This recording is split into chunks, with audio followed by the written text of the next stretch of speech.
Greetings, everybody, and welcome to Cougar Field in Great Bend, Kansas. It's time for Hutchinson Community College softball on the Blue Dragon Sports Network. This afternoon, the Blue Dragon softball team finally back in action as they are on the road today for the first of many road trips over the next 4 weeks.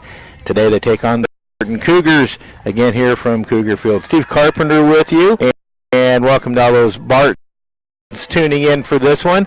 We are kind of between SID for Barton, Todd Moore, and myself. We're kind of taking care of a big day here. It's a big Blue Dragon Cougar day, as after this doubleheader, we head back up the hill, and two big basketball games tonight, including the men's game between Hutchinson, ranked number 14 in the country, and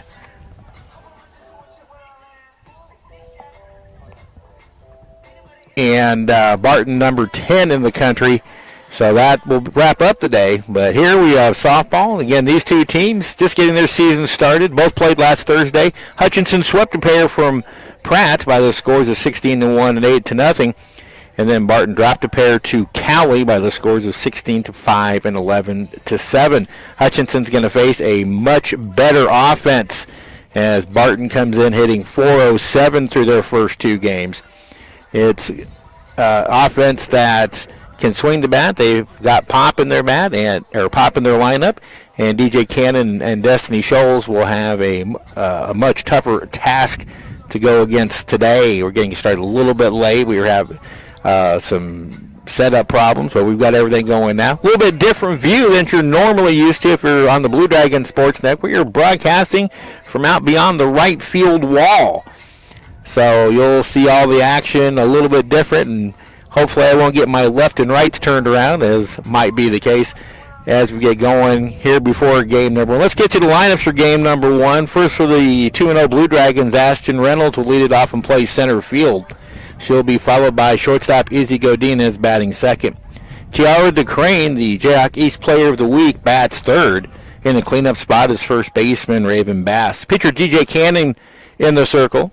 She bats fifth. She'll be followed by catcher Cameron Pope. Batting seventh will be the designated player Brynne Stockman. In the eighth, second base Shelby Felvis. Batting ninth, playing left field, batting ninth and left field, Becca Roberts. Playing right field, but not in the lineup, Brooke Jamison. So the lineup for the Blue Dragons is Reynolds, Godinez, DeCrane, Bass, Cannon, Pope, Stockman, Felvis, Roberts, with Brooke Jamison in right field. As the Cougars take the field, they'll light up like this. Alexis Sharples will lead it off for the Cougars and play third base. Batting second is the first baseman, Caitlin Frakes. Designated player Andrea Reynolds bats third. Morgan Michaelis with a couple of home runs to her credit. She bats in the cleanup spot and is the catcher. Haley Pop is the fifth place hitter, playing second base. Nasadia Salazar bats sixth and plays right field. The pitcher today for Barton, Emma Horsch, she bats in the slot. Batting eighth and playing center field, Kristen Storr. Batting ninth, playing Jelly Jordan.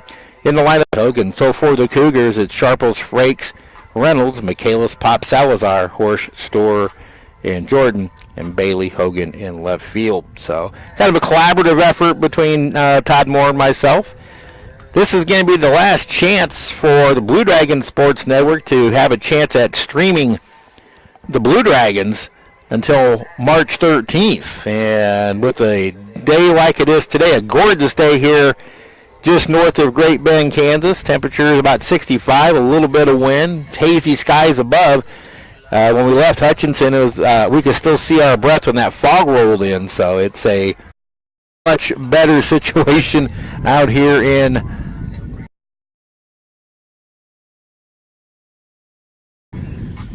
Blue Dragon softball for you. And we will also, again, welcome those of the Barton Cougars fans who are listening in, as Todd and I are kind of double teaming this effort, as he also has to get ready for basketball tonight. Nice thing about my jobs today, they're all on the road, so Todd gets the onus of doing all the home work. So here we go. Ashton Reynolds to lead it off for the Blue Dragons. Again, Hutchinson 2-0, Barton 0-2. Both haven't played since last Thursday, and here we go. That pitch misses a little bit outside for ball one. We are underway here in Great Bend. Thanks for joining us.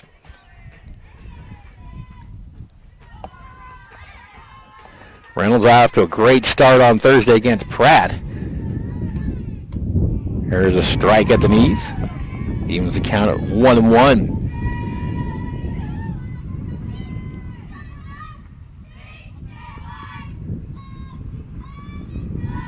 Wind blowing toward left field. There's a pitch that's high, 2-1. Slight wind, you can hear it through the microphone, blowing out of the south, so it'll be blowing toward left field.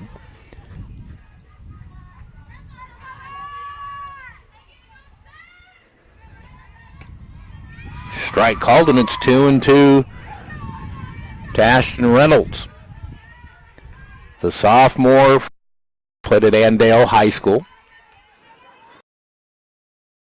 3 for 7 with a double and scored against Pratt. She started the season with a double. Pitch, swing and a miss, strike 3. So Horsch gets her first strikeout, and that'll bring up the hot-hitting shortstop for the Blue Dragons, Izzy Godinez, the sophomore from Hutchinson High.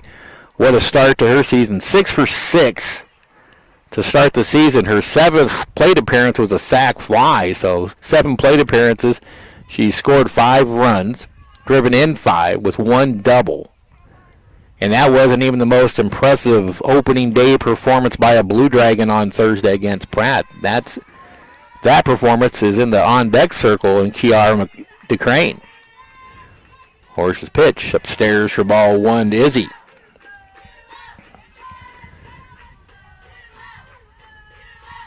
Outfield back for the Barton Cougars.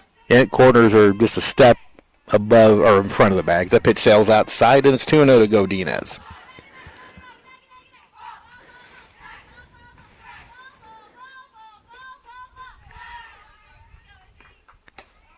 Here's the strike at the letters, 2-1.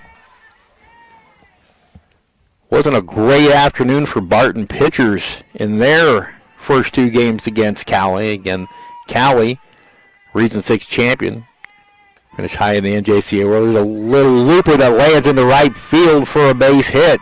So Godinez, 7 for 7 to start the season. And that'll bring up the reigning Jayhawk East Player of the Week, and Kiara DeCrane, freshman out of Bartlesville. Her very first Blue Dragon at bat left the yard, a 2-run home run. Her next 2 at bats were 2-run singles. The pitch misses inside, looked like a screwball to DeCrane. So Kiara 5 for 7 with a double, a home run, and 8 driven in against Pratt on Thursday. And she was crowned Conference Player of the Week early this morning. The pitch, swing and a pop fly out of play. 1-1 the count.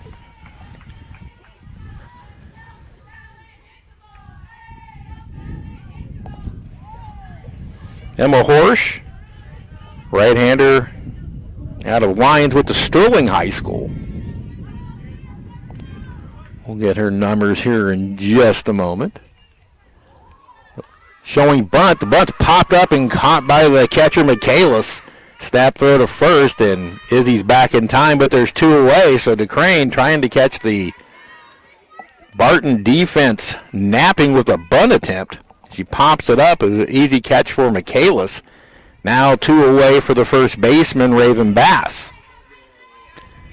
The transfer from Butler Community College out of Odessa, Missouri. She takes a strike at the knees. Bass last week was 1 for 4 with a double, 1 RBI. She made a lot of good contact, just didn't get a lot to show for it. Lays off that rise ball from Horsch, and it's 1-1. She had 2 foul balls that were plenty home run distance, but plenty foul, but still drew the oohs and ahs of a very good opening day crowd at Fun Valley last Thursday. The line, swinging a pop-up, and it will get back and out of play. Now, Raven Bass hits from a 1-2 hole.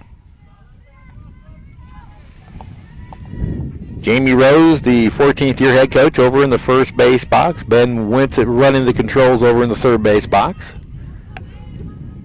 Blue Dragons offense has improved dramatically with Ben at the helm over the last 4 years. The pitch, swing and a miss, and that's the inning. Horsch gets a couple of strikeouts, but Izzy Godinez makes it 7 for 7 to start the season. Still, the Dragons can't push anything across. No runs, 1 hit, 1 left after half inning. The Blue Dragons nothing, and the Cougars coming up.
Welcome back to Cougar Field. Great, been a gorgeous afternoon on hand, as I know that's going to change starting tomorrow. So, great day for softball. I know some Blue Dragon fans are planning on coming up, and there is some fans in the stands. Again, we are broadcasting from the right field corner, or right field, directly behind right field here at Cougar Field. DJ Cannon goes after career win number 20 this afternoon for the Blue Dragons. She earned number 19 against Pratt in a 4-inning performance last week.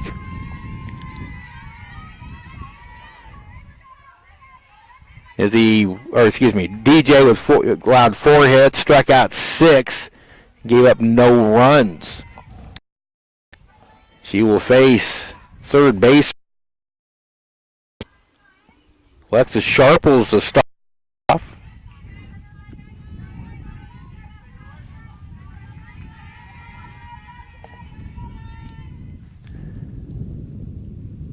Lefty into the line.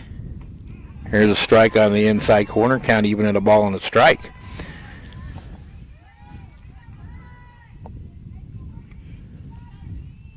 Sharples 2 out of 3. Played just 1 game against the Cougs. There's a swing and a miss. Or against Cali, excuse me.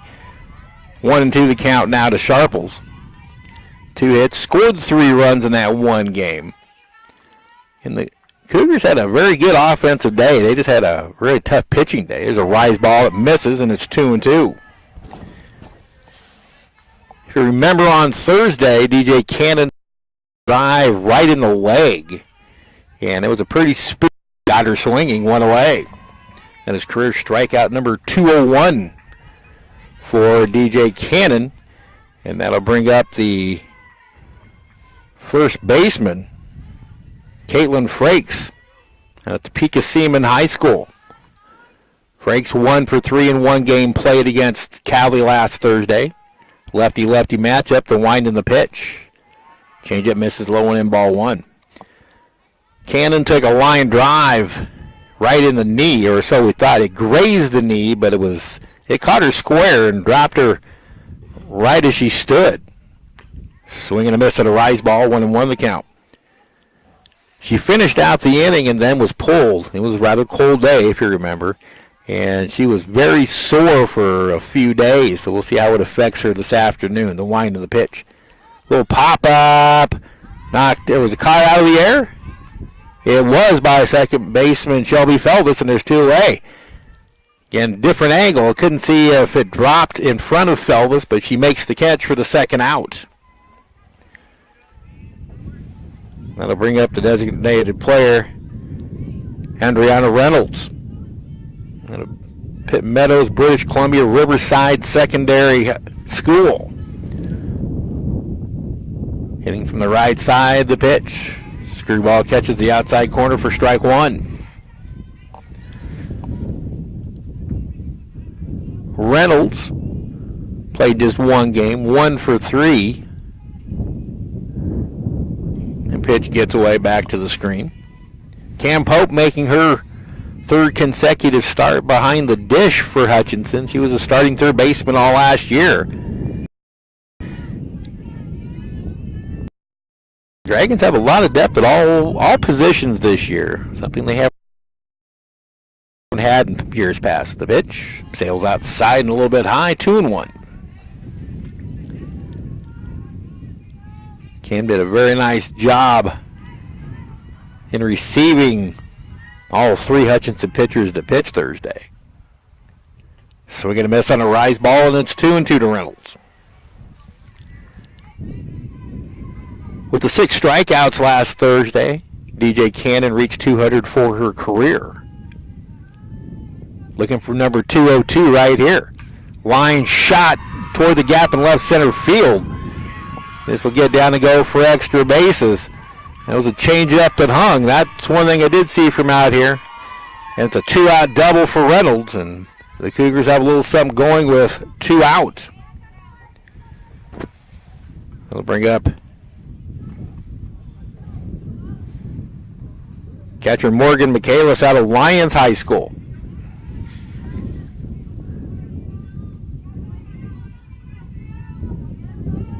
Michaelis had a couple hits and a home run, 3 RBIs against the Cougars. I think some of these stats may not be totally up to date. I see everybody with 1 game, but the team with 2. These are the stats off the KJCCC site. So Cannon's got a runner at second, 2 away. The pitch to Michaelis. Sails outside, ball 1. From a situational standpoint, you don't have to give in to Michaelis if you get behind in the count. You've got first base open. The wind of the pitch. Strike called outside corner, 1-1. DJ had a runner at second in her first inning against Pratt and worked out of it unscathed. He's pitched 4 scoreless innings to start the season. Just a little bit outside. Screwball 2. And a huge up with the doubleheader down there at Cougar Field and up the hill tonight. Women's basketball at 5:30, followed by a huge Jack Conference matchup at 7:30. That pitch upstairs, Michaelis wouldn't chase, and it's 3-1. I think that might be what pitching coach Ray Geary is thinking. See if we can get her to fish, but don't give her anything hittable. That one gets past Pope. That will allow Reynolds to move up on the pass ball. Michaelis walks. Now it's runners at the corner, 2 away for the second baseman, Haley Pop, out of Brampton, Ontario, Canada.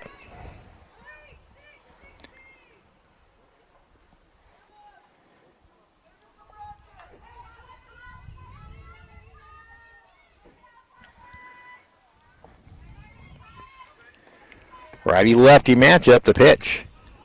Strike call outside corner.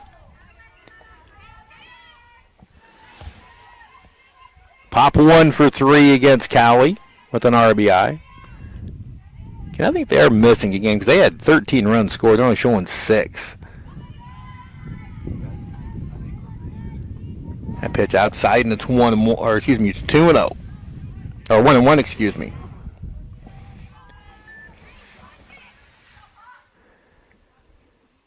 DJ's delivery, a changeup. There's a strike. Good pitch, and she's ahead in the count 1-2.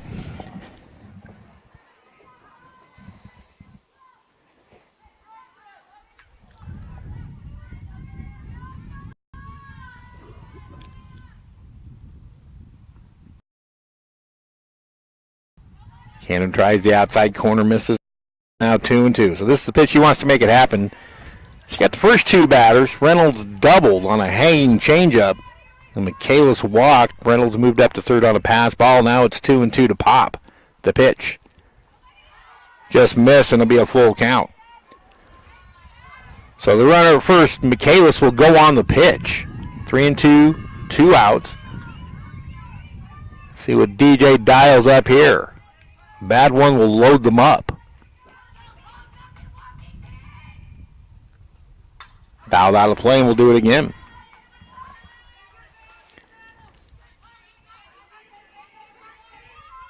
In the inning that Cannon was hit, she wound up giving a couple more hits. It was bases loaded, 1 out against Pratt.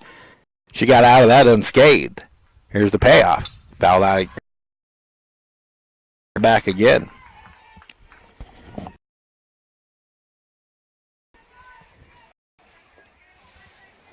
Similar situation here. Barton threatens to take the lead here in the bottom of the first.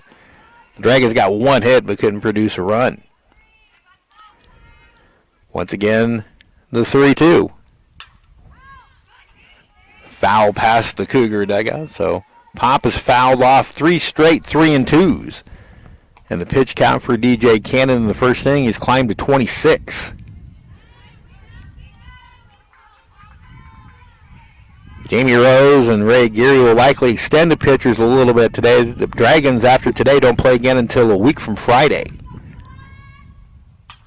Ground ball slowly hit. Felbus has it on to first in time, and the inning is over, and DJ Cannon works out of a first and third 2-out jam. No runs, a hit, and 2 left. We've completed 1 in game number 1 at Cougar Field. It's the Dragons nothing and the Cougars nothing. You're listening to Blue Dragon Softball.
DJ Cannon to lead off the top of the second for Hutchinson. No score. Steve Carpenter with you.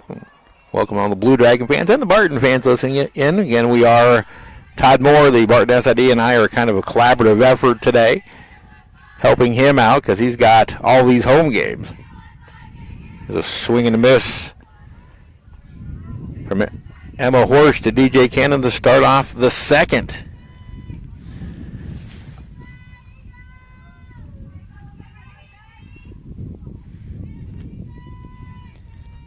Numbers on DJ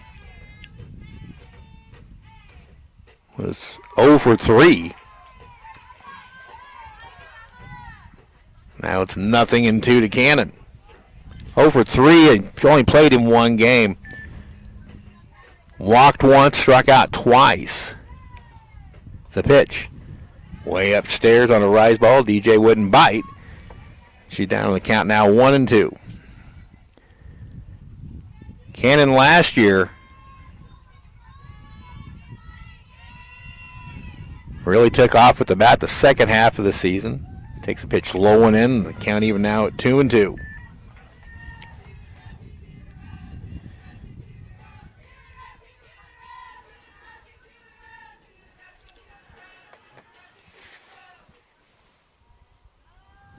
The wind in the pitch. Foul ball and nearly picked off Cam Pope in the on-deck circle. It is DJ Cannon, Cameron Pope, Brynne Stockman here in the top of the second against Emma Horsch. 2 strikeouts in the first inning. Did give up a hit to Izzy Godinez. There's ball 4. I think I missed a pitch. My apologies. And DJ draws a leadoff walk. And that'll bring up sophomore catcher Cameron Pope. Out of Woodward, Oklahoma. Cam, 2 for 5 with 2 RBIs and 2 walks on Thursday against the Beavers. And she takes a strike at the knees from Emma Horsch. Nearly no wind when you're sitting in central Kansas. Hortz gets a sign from Michaelis now into the line. Just misses a little bit low, and it's 1-1 to Cam Pope. The outfield playing Pope deep at all 3 positions and straight away. The first baseman Frakes in 2 or 3 steps in front of the bag at first. The third baseman Sharples just a step up in front of third. There's a strike, and it's 1-2 now to Pope.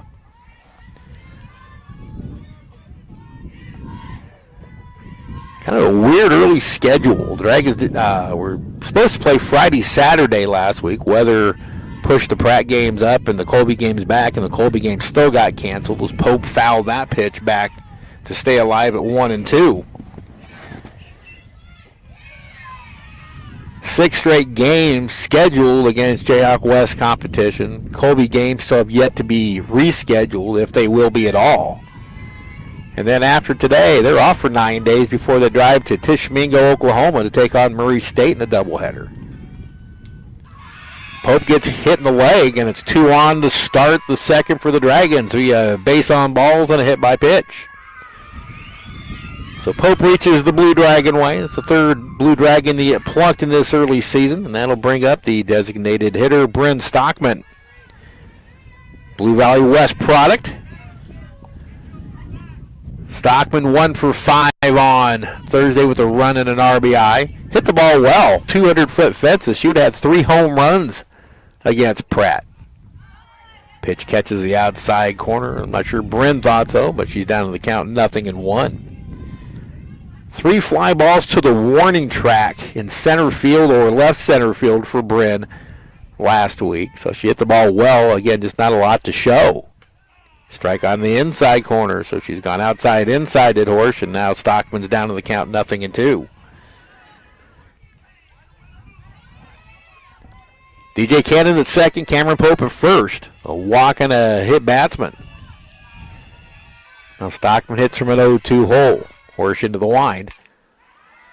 Stockman stays alive with an aggressive swing and a foul off to the right side over the Barton dugout. It remains no balls and 2 strikes.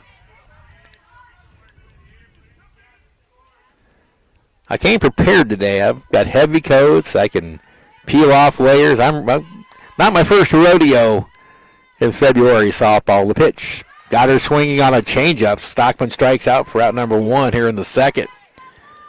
Dragons unable to move the runners up for second baseman Shelby Felvis, the freshman out of Marion, Kansas. Had a nice Blue Dragon debut. She doubled in her very first Blue Dragon at bat. And was 2 for 4 with 4 runs scored. Lays off a Horsch rise ball for ball 1.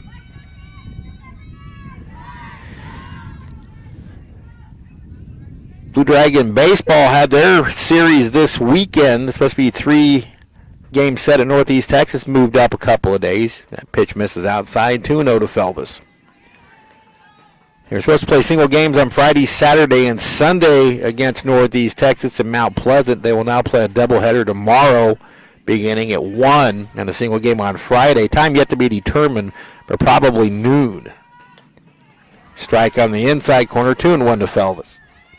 So Blue Dragon baseball team off to a 2-1 start. Both weekends of 2018 to open have resulted in scheduled changes because of Mother Nature. What's new? It's February. 2-1 pitch to Felvis. It's hit down the right field line, but it hooks foul into the Barton bullpen, and it's 2-2 count now to Felvis.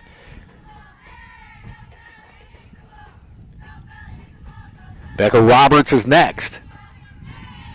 The fleet-footed 9-hole hitter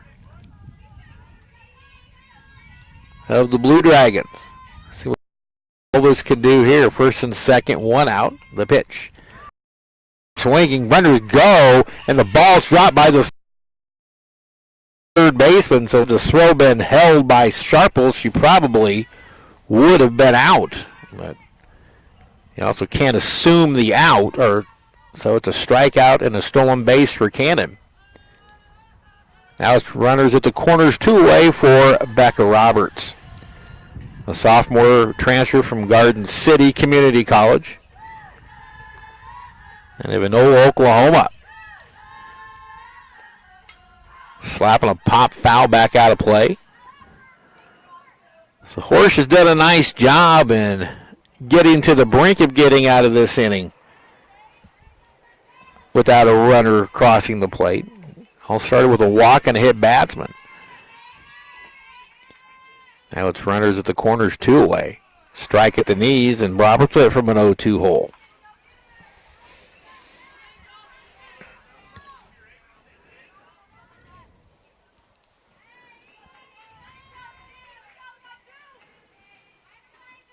Michaelis drops the sign, Horsch into the line. Here's a swing and a pop foul over toward the Blue Dragon on deck circle, and Roberts stays alive at 0-2.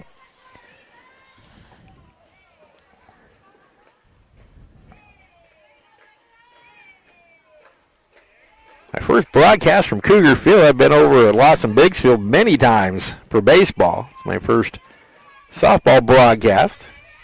Couldn't pick a better day, so thank you, Todd Moore.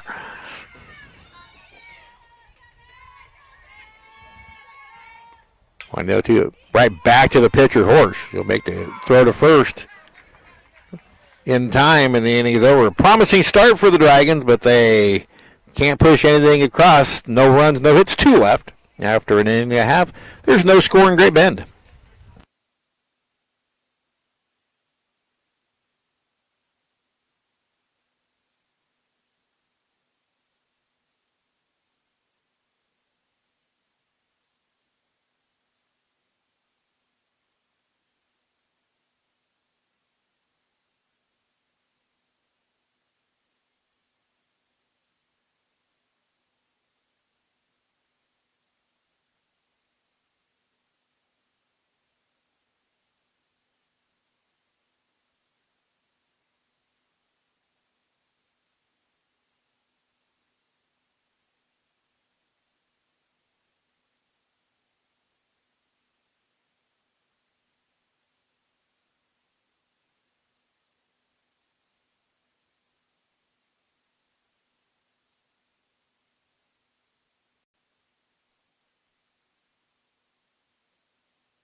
Welcome back to Great Bend, everybody. No score through an inning and a half. It'll be 6, 7, and 8 here in the Barton second against DJ Cannon. And pitch misses upstairs to the right fielder. C.D. Salazar and K.C. Piper. There's a swing and a foul ball. Count evens at 1-1.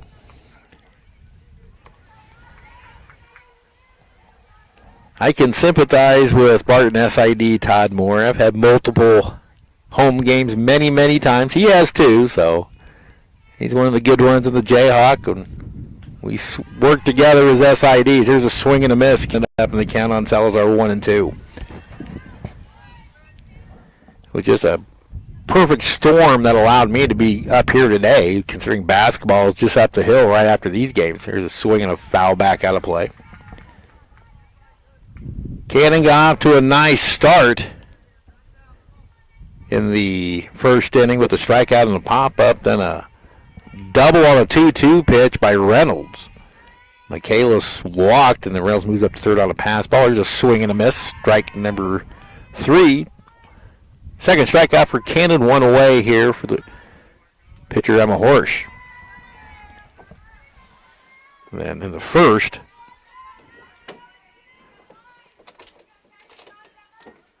Cannon got out of it. Now here's Horsch. Pitcher against pitcher. Screwball 1, outside ball 1. Game number 2, Destiny Schultz will get the start for the Blue Dragons. She's coming off her first career shutout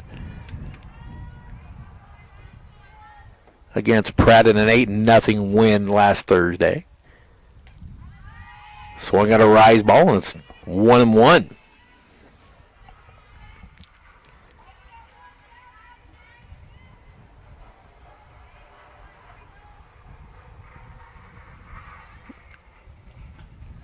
Got another changeup swung through and missed, 1-2.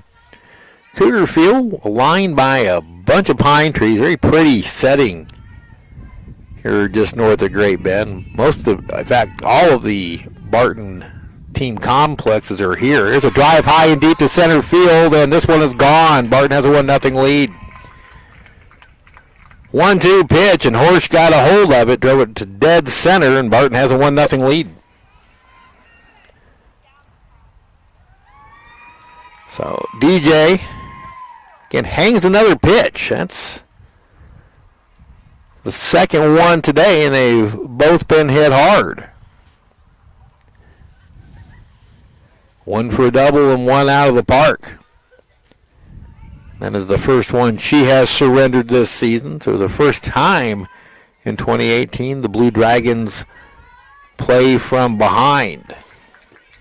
Now Kristen Storr, Temecula, California. Ball 1.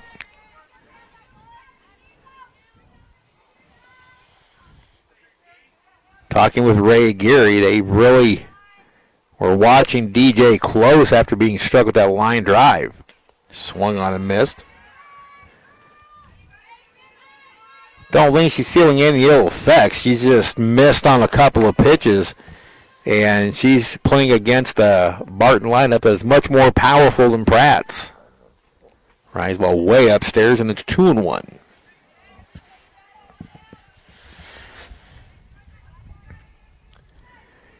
Cannon bidding for career win number 20. 19-7 in her Blue Dragon career. Foul back to the screen, and it's 2-2.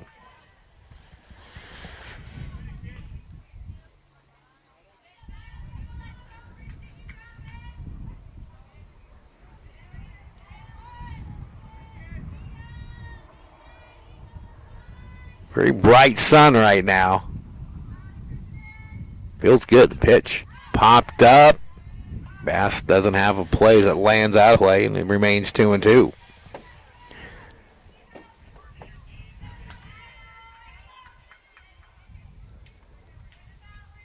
Crowd continuing to grow here.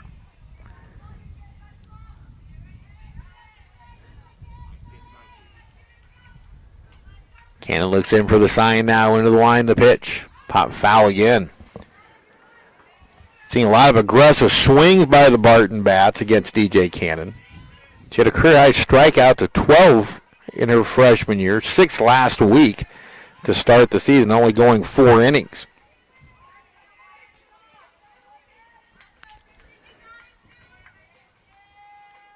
The pitch. Foul off again. DJ Cannon, who will pitch next year for the University of Missouri-Kansas City, has benefited greatly from the tutelage of new pitching coach Ray Aguirre. We mentioned that quite a bit last week. The entire pitching staff has. Ray brings a wealth of talent to the Blue Dragon pitchers. Thus, they have a chance to be one of the top staffs in team history. It continues to throw the rise ball.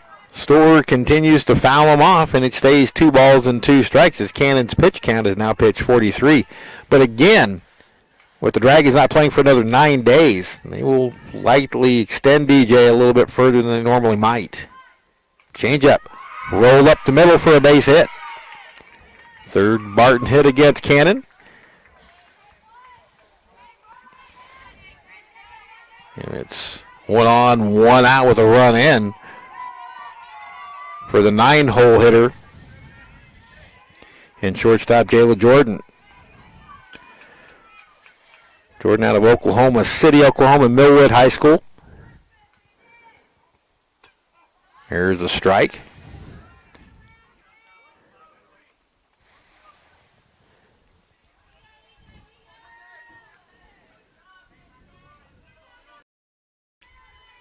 First year Barton coach Tyler on a rise ball, and it's 0-2. DJ could use a strikeout. Bill start building a little bit of confidence. She's definitely a strikeout pitcher. Getting 194 as a freshman, now over 200 for her career.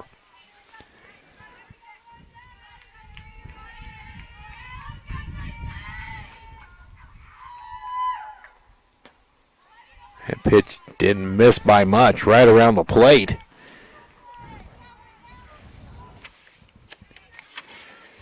Our umpires today behind the plate, Gene Williams, and on the bases, Tony Sanchez. They'll turn it around for game number 2. Actually, it might be Sanchez behind the plate. There's a swing and a foul ball.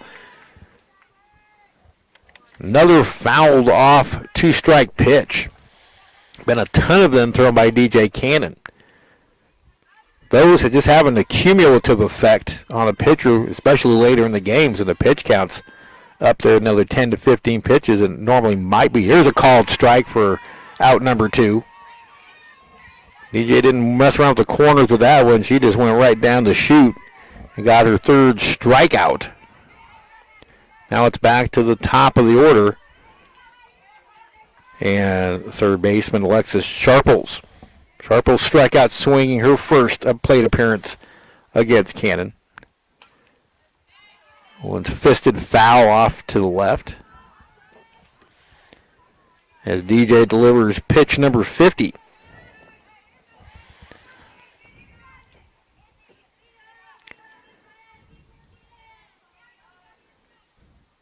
Barton leads it 1-0 on the home run. There's a fly ball to center field into the gap in left center. Ashton Reynolds will chase it down to end the inning. There are not going to be many balls that are catchable that'll be dropping in left field and center field with Reynolds and Becca Roberts over there. The home run by pitcher Emma Horsch gives Barton a 1-0 lead after 2. You're listening to Blue Dragon Softball.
Ball one to Ashton Reynolds to start the third. Hutchinson trailing 1-0.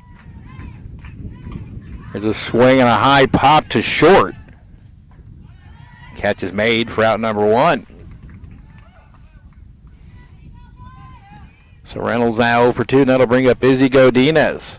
Singled her first time up, a little blooper in the right field. And she is now 7 for 7 to start the season. And 8 plate appearances. She has a sac fly. That'd be the 8th plate appearance. Lays off a rise ball. They check down. Appeal's not granted, and it's ball one to Godinez.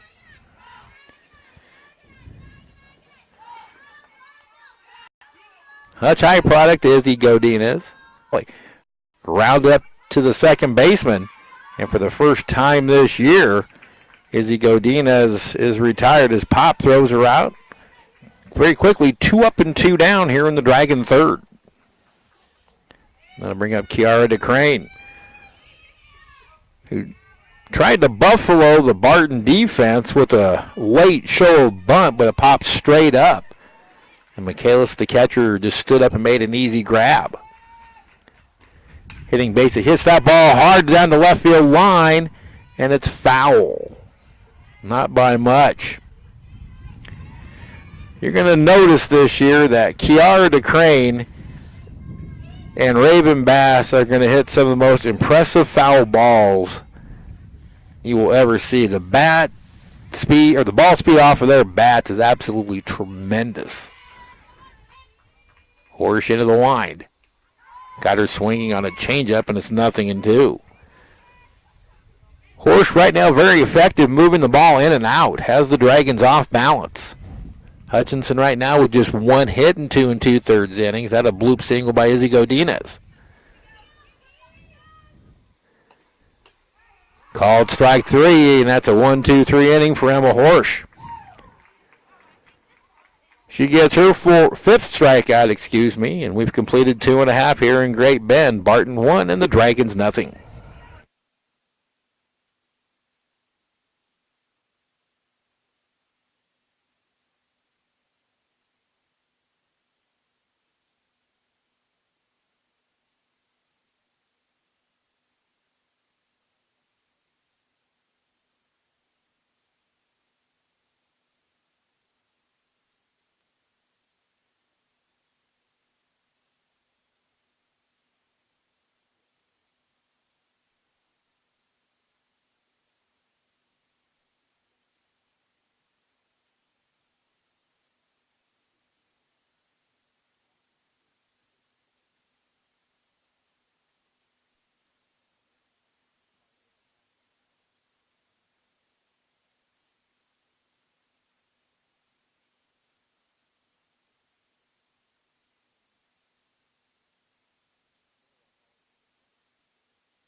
Bottom of the third. It'll be Kaylin Frakes to lead it off for the Cougars. They lead 1-0 on the Horsch home run. DJ Cannon misses downstairs for ball one. Cannon through 2 innings. Has struggled a bit. 3 hits, 1 run, the home run. She has struck out 3 and walked 1. That pitch misses, and it's 2-0. Frakes her first time up. Hit a little soft liner caught by second baseman Shelby Felvis. Avoided a collision with first baseman Raven Bass. Had to go to her knees to make the catch. Here's a swing and a miss, and it's 2-1. Very strange early schedule for Hutchinson. Again, they're off for 9 days after today. Then they're on the road and won't be home again till March 13th. Good swing and a foul back to the screen by Frakes, and it's 2-2. Once they clear this 10-game road trip, 5 doubleheaders in that span, they will be at home for 4 straight doubleheaders, 8 games, starting with Hutchinson College on March 13th. It remains 2-2 to Frakes. And that's how the entire Blue Dragon schedule is this year. Long homestands, long road trip, long homestand, long road trip. They finally close it down with 4 games, 2 against Cowley and 2 against the Bethany JV before opening postseason. There's a rise ball upstairs that misses, and it's a full count to Frakes. Good plate discipline by these Barton hitters. And they're also fouling off a ton of 2-strike pitches. Racking up the pitches on DJ Cannon. Here's the payoff. Lifted to shallow center. Coming in is Reynolds, and she makes the basket catch for out number 1. Shortstop Izzy Godinez is right there with her, but Reynolds called her off. A much easier play coming in. Made mention before the end of the last defensive inning for Hutchinson that not many balls are going to drop in center and left field, with really a pair of center fielders patrolling those 2 positions.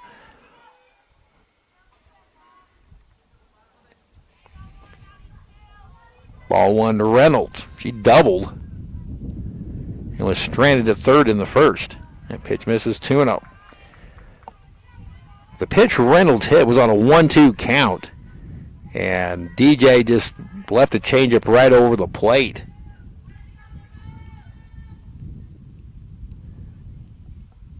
The pitch. There's a strike.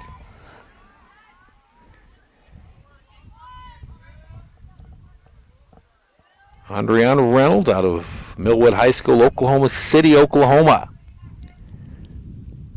Deep crouch, slightly open stance. The pitch lays off that one.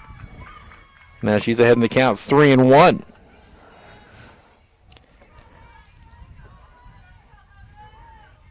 When DJ is really on her game, she will hardly ever see a 3-ball count.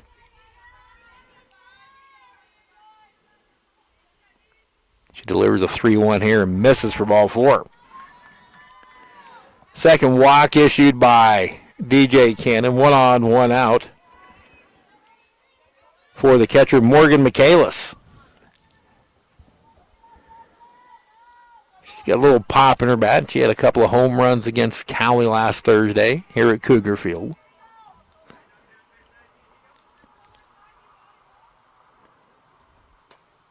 Outside ball 1.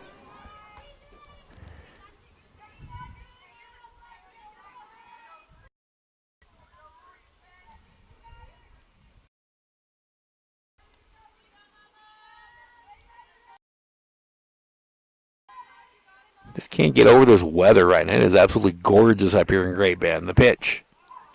Strike at the belt, 1-1. One of the things DJ is working on as becoming more complete pitcher is working how to command the inner half. She was really, as a freshman, strictly an outside type pitcher. Had a lot of success with 17 wins and 194 strikeouts. Runner goes, the pitch is the ball, the throw down. It's not in time, a stolen base for Reynolds. Close play, but she did get in underneath the tag. Pretty sure that pitch was a ball. Pretty good looking pitch. But now it's a runner at second, 1 away. We don't have a great angle on the scoreboard from our vantage point, so.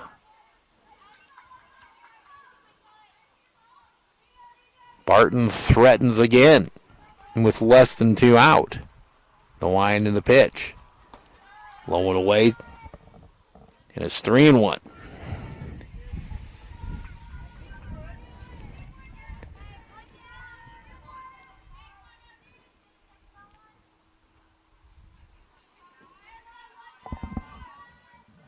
Kalis climbs back in after getting a set of signs. Now DJ into the wind. Took a little something off of it. Strike called out her half. Full count.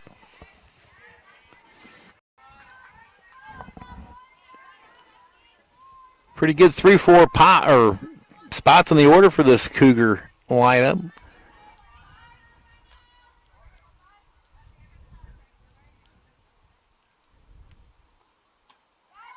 That pitch just misses. Jamie Rose a bit incredulous to that call. We could hear that from out here. I think Jamie feels like perhaps her lefty is getting squeezed a little bit. Reynolds at second, Michaelis at first for the second baseman, Haley Pop.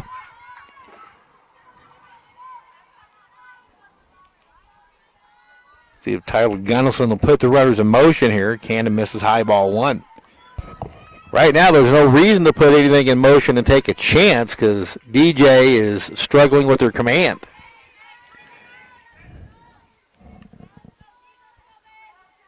Deck is Salazar just swinging a foul ball.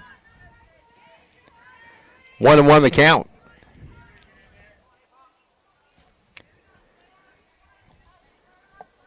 Absolutely no wind right now. And I would say it's minimum of 70 degrees. It feels great out here. I'm going to have to take off my hoodie here before too long. The pitch. And there for a strike. First time in the inning, Cannon's ahead in the count. 1 ball and 2 strikes.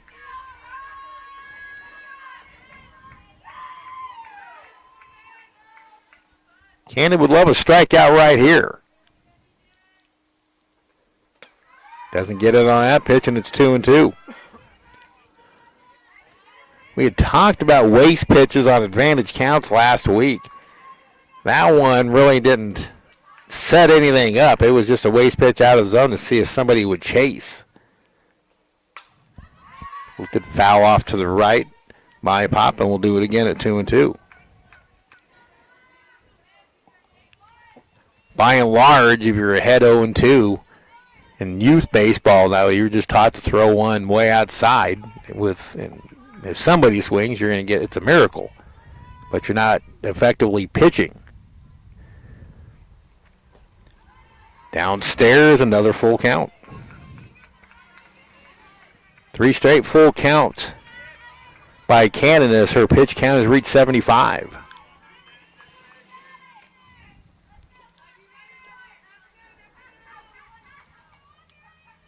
The pitch. Right down the chute for strike 3 call. The big second out as Cannon rings up Pop.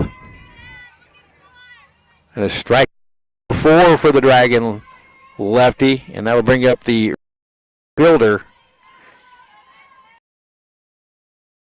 Nasidia.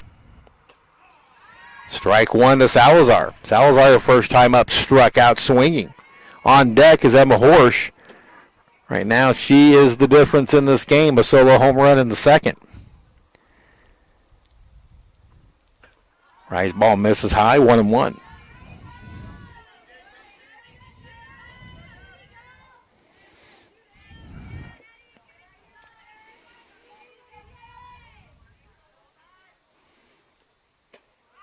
And pitch misses a little bit low, and Cannon down to the count. Now 2 balls and 1 strike.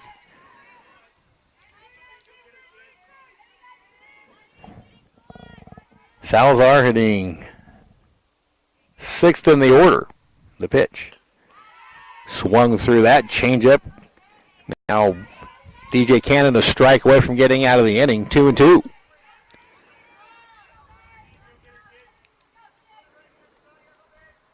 Barton looking for their first win of the season. The Dragons trying to avoid their first loss. Swing and a miss. Strike 3, and DJ Cannon steps up big when she has to. Gets back-to-back strikeouts to get out of a mini jam in the third with a couple of walks. No runs, no hits, 2 left. We've completed 3 here in game number 1. Cougars 1 and the Dragons nothing.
Raven Bass to lead off the top of the fourth for Hutchinson. Dragons trailing 1-0, and a pitch from Emma Horst misses down low, ball one.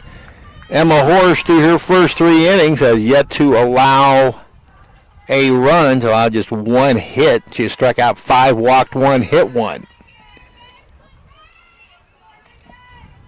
Her pitch count at 48, number 49 misses, and it's 2-0 to Raven Bass, who was a strikeout victim her first time.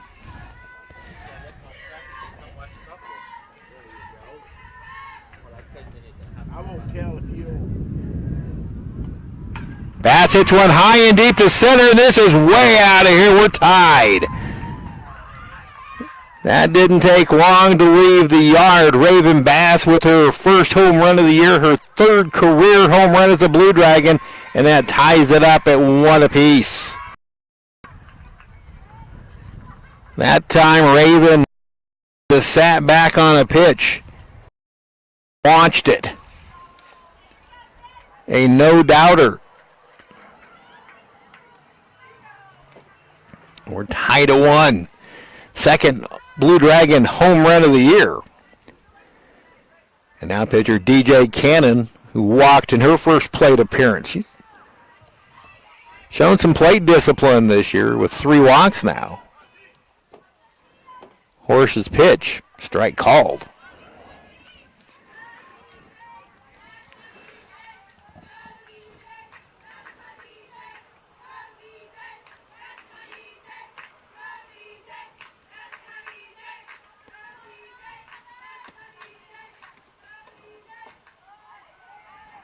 That pitch misses to Cannon. It's even a 1-1.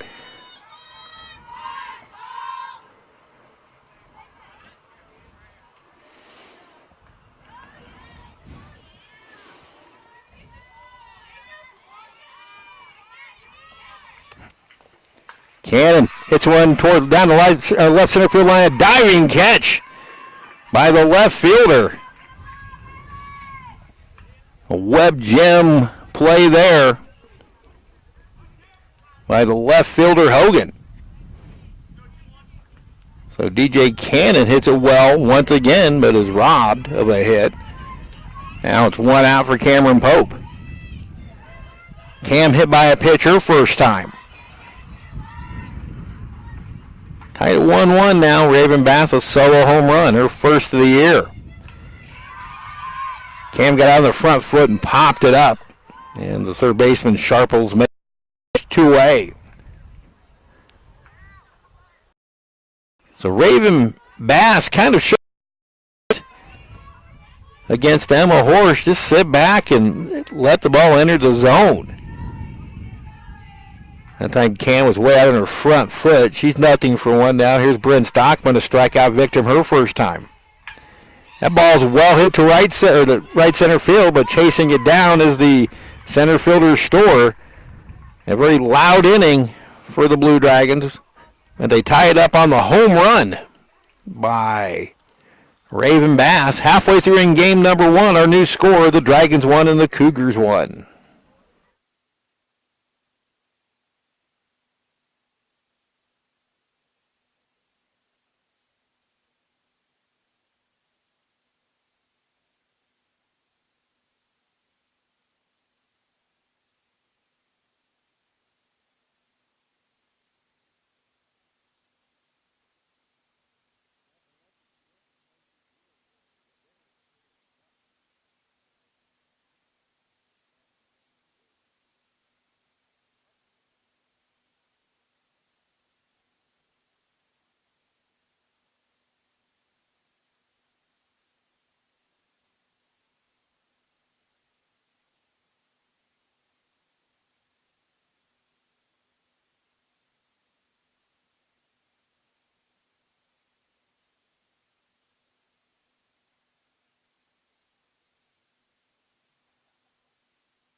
1-1 the score here in game number 1 at Cougar Field. Steve Carpenter with you. Emma Horsch gave Barton a 1-0 lead with a solo home run to center field in the second inning. And Raven Bass tied it up in the top of the fourth with a long solo home run to center. Now it's Horsch and Cannon again here to lead off the bottom of the fourth of a 1-1 tie. There's a strike called.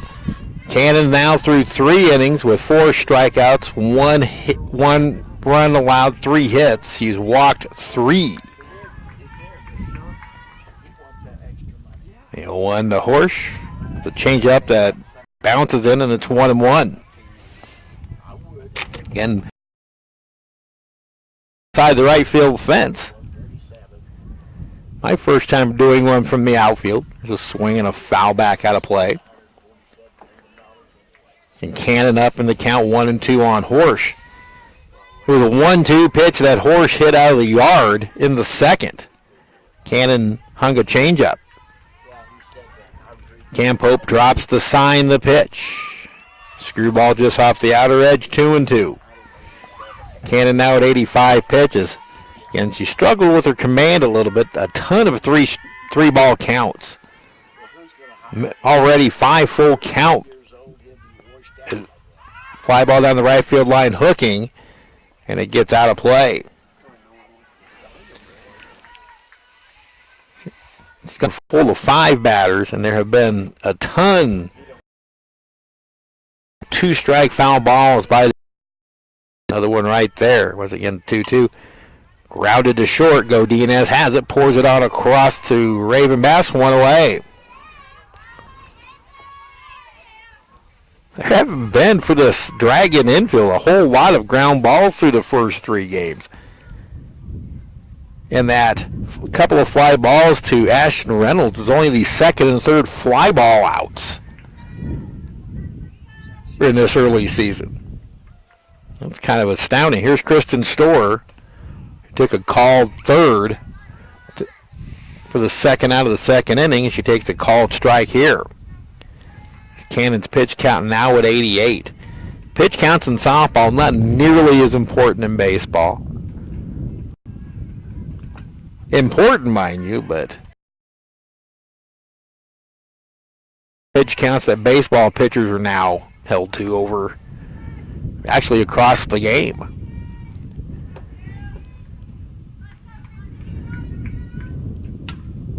Down the right field line, that is a foul ball.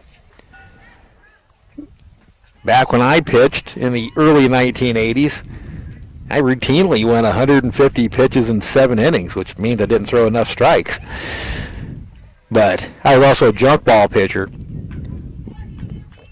Also might be the reason why my shoulder is hamburger now at age 52.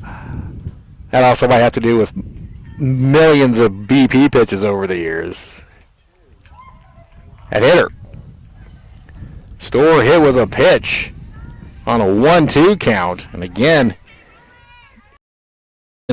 giving up a base runner, which he's a. So good speed on the base pass in Storer. And the shortstop, Nasidia Jayla Jordan, first pitch swinging, grounded to Bass. They go to second for 1, back to first. Throws a little bit high, and Felvis can't bring it down, but they get the lead runner, a 3-6 fielder's choice, and there's 2 away. Sharply hit ground ball, well played by first baseman Raven Bass.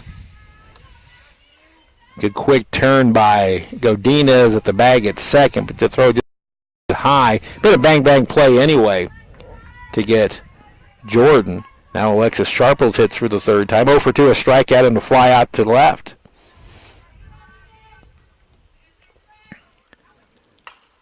Lined right back to Cannon. She snares it and the inning is over. So the Cougars get a 1-out hit by pitch but can't do anything with it.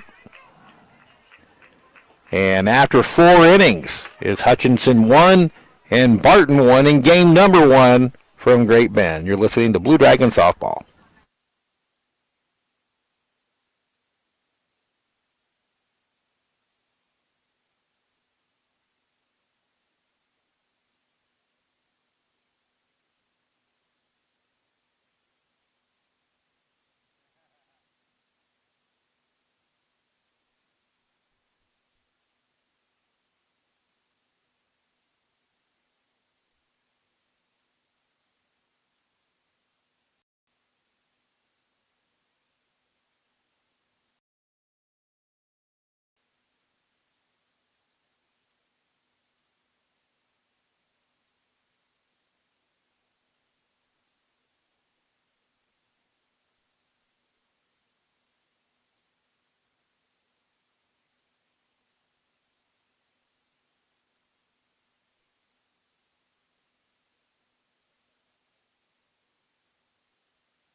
8, 9, and 1 in the Dragon fifth. Shelby Felvis, Becca Roberts, and the leadoff hitter Ashton Reynolds. 1-1 tie here in game number 1. We got a good one going on.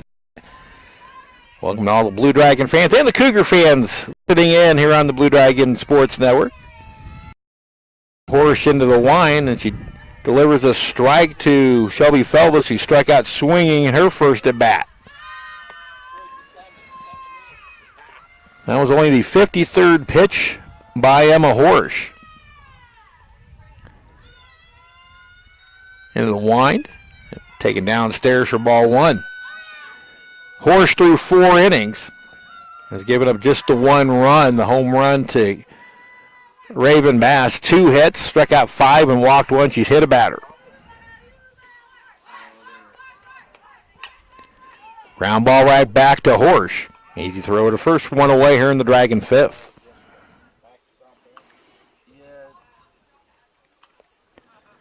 Now Becca Roberts. Roberts bounced out to the pitcher her first time up, 0-1. I think his baseball's just getting out. The wind of the pitch, that bunt, a good one. It stays fair, and that'll be a bunt single, a perfectly placed bunt up the third base line by Roberts. And she's aboard with 1 out. And quite likely we will see her in motion here as Ashton Reynolds steps up for the 3rd time. Reynolds 0 for 2. She's now hitless in her last 5 at-bats after a very fast start against Pratt in game number 1 of that doubleheader. We'll see if Roberts will be put into motion or maybe a hit and run. Strike called to Ashton.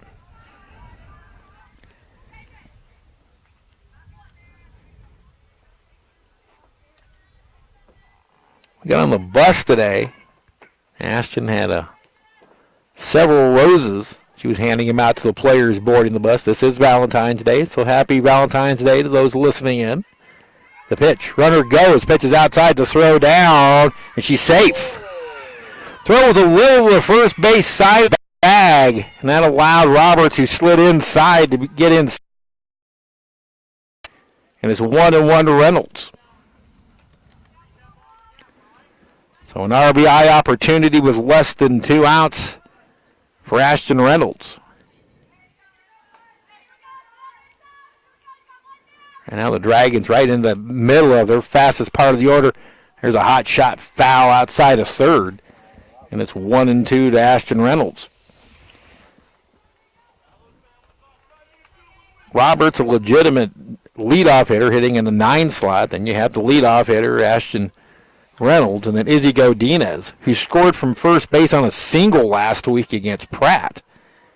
That tells you what kind of speed and what kind of pressure the Dragons can put on with their 9-1-2 hitters. And you get the pop with DeCrane and Bass. Pretty solid order. The pitch. Dragons lead at 3-1. Ashton Reynolds with her 7th career home run, 2nd home run today. All the runs in this game have been scored by home runs. And the Dragons lead at 3-1. And these home runs are absolute no-doubters. So Hutch, trailed by 1, now lead 3-1. Single or solo home run by Raven Bass, now a 2-run shot by Ashton Reynolds. And that brings up Izzy Godinez, who's retired for the first time this season on a ground ball to the second baseman. Now 7 for 8 to start the season. The pitch. Strike inside corner. Nice play. DeCrane on her way to second, and she's in with her 2nd double of the season, a 2-out double. And the Dragons now 5-3 advantage in hits on Barton. Nice. A field shot. And we are going to get a meeting in the circle.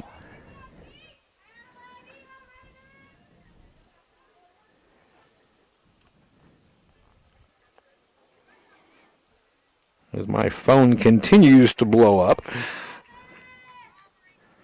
which is for the last 2 days been a nonstop occurrence. It's just that time of year.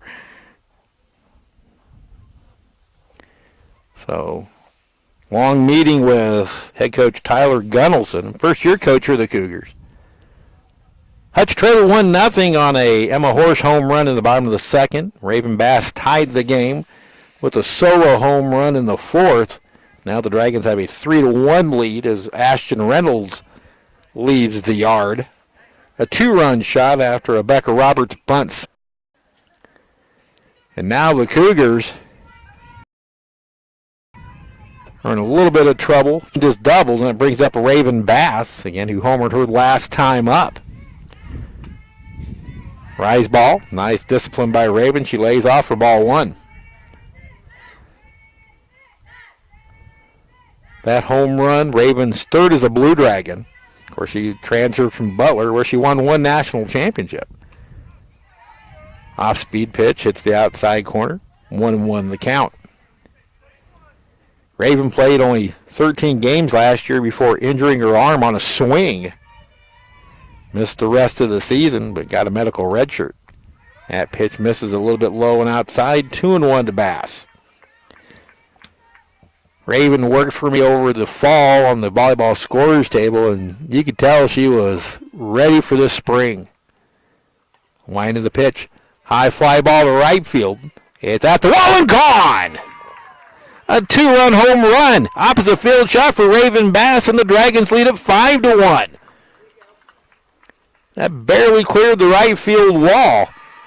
But back-to-back home runs for Bass, and Hutchinson leads at 5-1.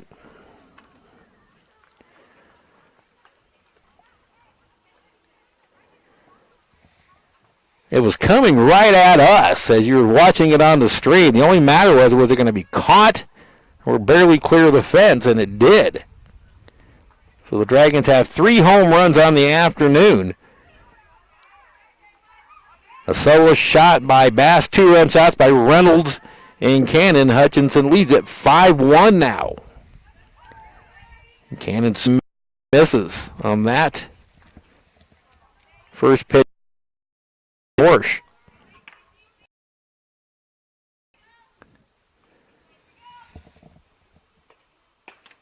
Cannon misses out, or takes outside for a ball, 1-1. There is action in the Cougar pen. Looks like Allison Panning, a right-hander from Ellenwood. Cannon takes low and away, and she's ahead in the count, 2-1 now. We knew this Dragon offense had the potential to be a powerful lineup. The power is out today with 3 home runs here in game number 1. There's a swing and a miss, and it's now 2-2 to Cannon. She tried to go the other way on a pitch on the outer half and missed. Far off to our left, Cougar softball getting ready to practice over at Lawson Biggsfield, so you might hear some pings in the background. 2-2 pitch to Cannon, way outside, and the count is full. Again, coming up the hill from a couple of huge Barton. Both games promise to be barn burners.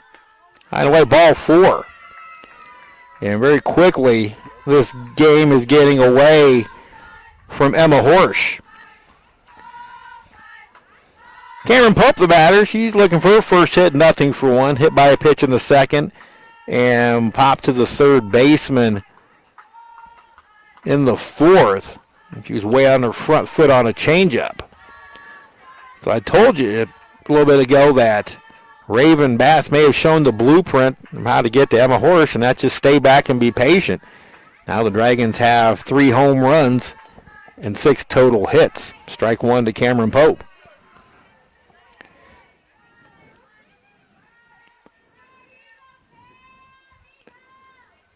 Again, the Dragons off after today for 9 days before they play Murray State in Tishomingo, Oklahoma. High pop right center field.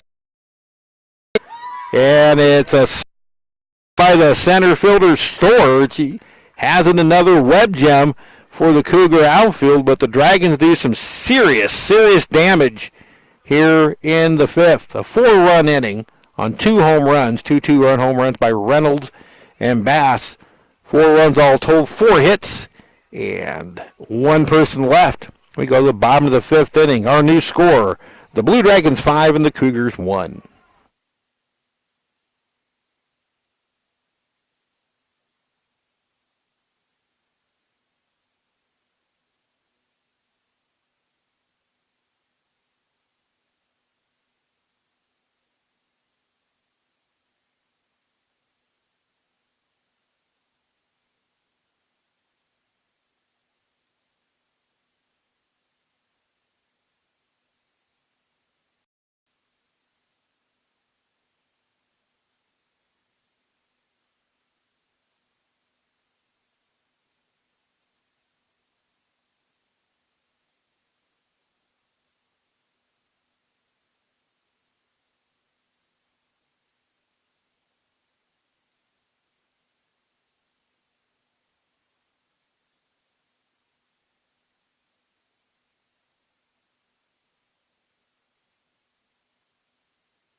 DJ Cannon staked to a 4-run lead after the Dragons hit a pair of 2-run home runs.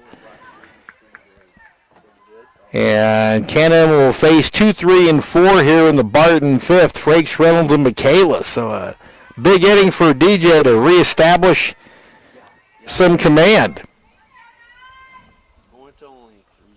Jalen Frakes drops a bunt down. It's a good one. Cannon fields, spins, throws, and gets her by a step. Good play by DJ. Firing out of the circle for the first out. Nice bunt by Frakes. But Cannon equal to the task and getting there very quickly. In one motion, picking it up, spinning and throwing a strike to Raven Bass for the first out. Now the designated hitter, Andriana Reynolds. Strike outside corner. Reynolds has doubled and walked. Cannon's pitch count now at 95. The lefty into the wind. Change up misses low for a ball, and the count even had a ball on the strike. I gotta stay.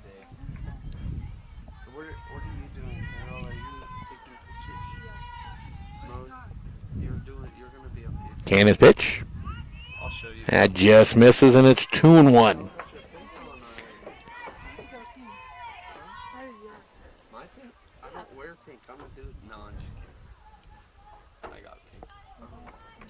It is toasty out here right now. Man, it feels good. It's going to really be a bad deal tomorrow when that front comes through. High fly ball right field. And it's over the glove of the right fielder. On her way to third is Reynolds, and she's going to be in. That'll be a 3-base error. The ball probably should have been caught by Brooke Jamison. She got a late drop back, but it'll be a 3-base error. And now the Cougars have a runner at third, 1 out for the catcher, Michaelis.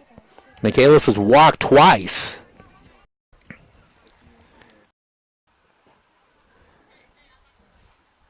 Brooke didn't get a great jump on that ball. It was hit pretty much straight at her, which were kind of tough to read as there's a ball 1 to Michaelis.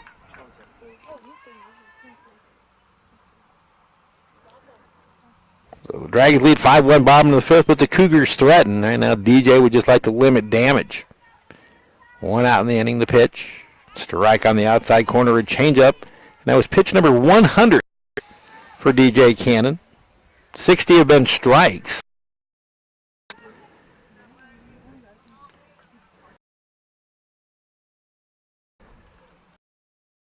Does look like she's feeling a little more comfortable out there now. Changeup misses high. 2-1.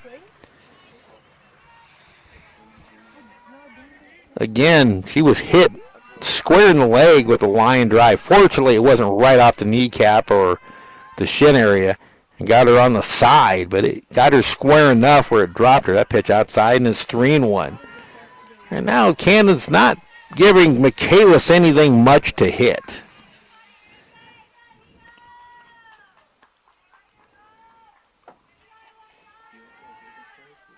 Cannon into the wind, the 3-1.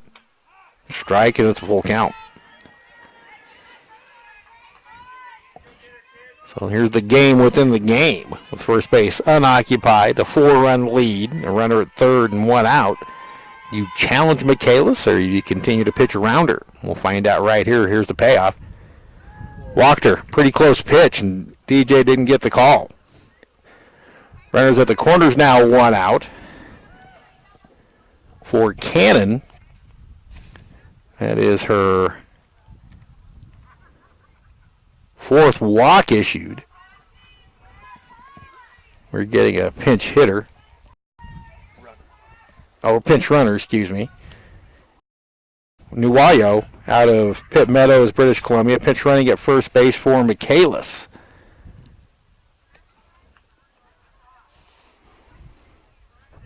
Michaelis will re-enter. So Tyler Gunnelson will offer some more speed to try to put the big inning together. Here's Pop, the second baseman, and that pitch sails outside. Ball one, a screwball from Cannon.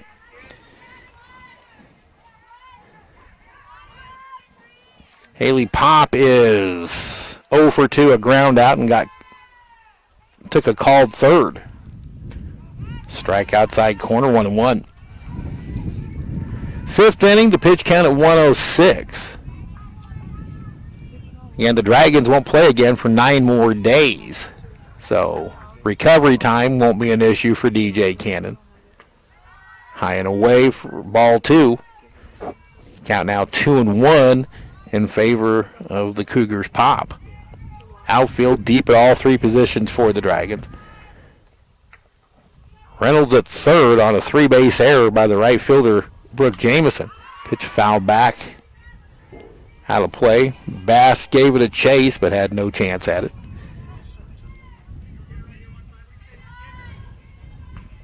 Right field, one of the question marks going into the season for Jamie Rose.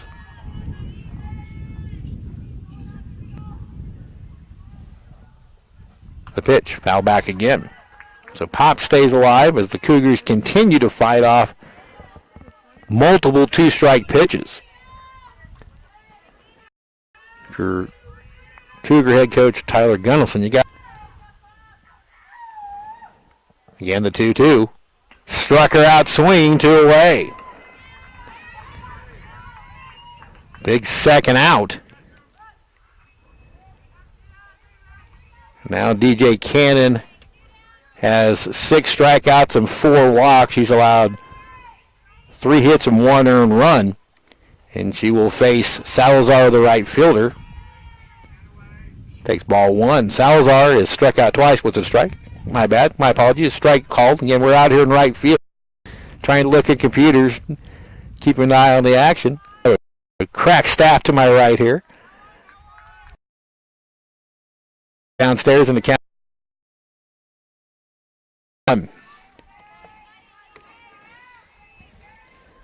Again, kind of a collaborative effort with the Barton Sports Information Office today. We've got all kinds of action up here in Great Bend between the Blue Dragons and the Cougars.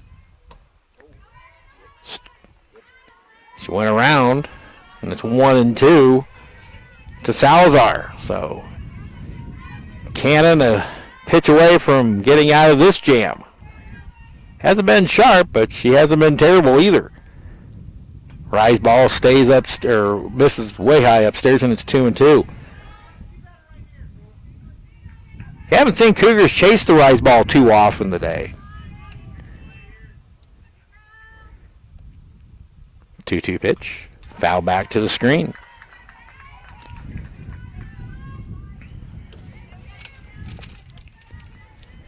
Again, you're seeing that cumulative effect now reach on the pitch count again. All those two-strike foul balls, 115 pitches thrown by DJ Cannon through 4 2/3 innings. Got her swinging, and DJ Cannon does it again, getting out of a jam. The Cougars have now stranded 8 through 5 innings.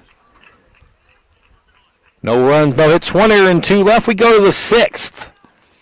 Hutchinson 5 and Barton 1.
Brynne Stockman to lead off the 6th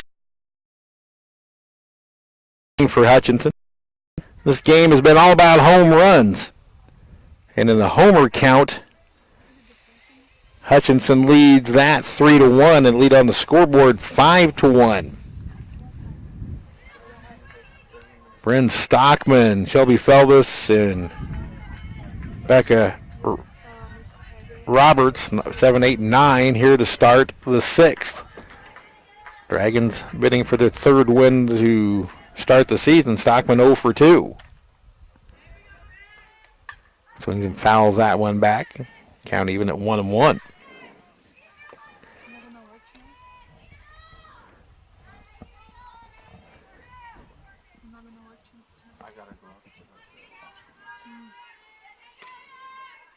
The horse gets the sign. Now delivers. Pitch downstairs, get blocked by Hannah Michaelis, Morgan Michaelis, who's re-entered the lineup. She was ran for in the bottom of the 5th. Hutchinson Soccer had a Hannah Michaelis, so that name's always stuck in my mind. Here's the pitch. High and tight, 3-1.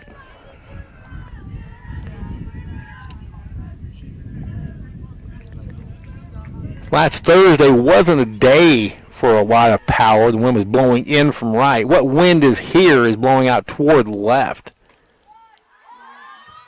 Outside for all, I guess I missed the pitch. Michaelis was taking it around thinking that she rung up the batter. And Jamie Rose is saying it was ball 4. So evidently the first pitch was a strike. I was under the same impression of Jamie Rose. And home plate umpire, okay, it is ball 4. So confusion on the count. But after it's all straightened out, Brynne Stockman draws a leadoff walk to start the sixth, and that'll bring up Shelby Felvis. Likely bunting here is not. She takes low ball one.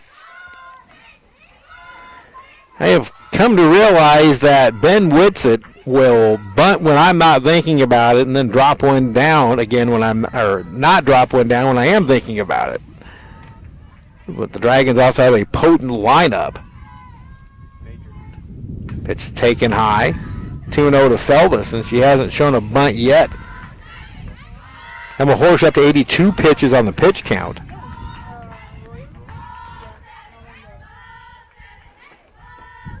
She's been out of the zone on 6 of 7 pitches to start the sixth. Again, there is some action in the Barton pen. Strike at the knees. May have been a little bit low, but the Cougars get the call, and it's 2-1.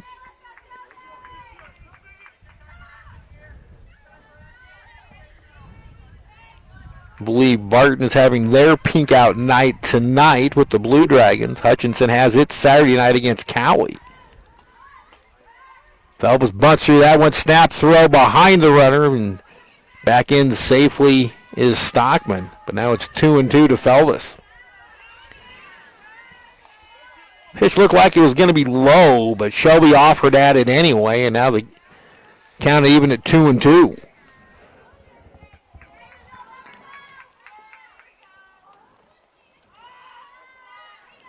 The pitch.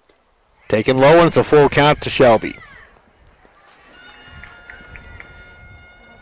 Barton took a 1-0 lead on the Horsch home run in the second. Dragons tied it up in the fourth with a solo home run from Raven Bass. And in the fifth inning, Ashton Reynolds a 2-run home run. Raven Bass another 2-run home run. Called strike 3, and a pretty good pitch on the inner half. So Felvis becomes the first out. She strikes out for the second time. One out here in the sixth. And the Dragons unable to move the runner up. Emma Horsch now 5 in the third inning, 6 hits, 5 earned runs, 6 strikeouts, 3 walks, 1 hit batsman. Runner goes. The throw is high and in safely with a stolen base is Brynne Stockman, her first of the year. Becca Roberts the batter now.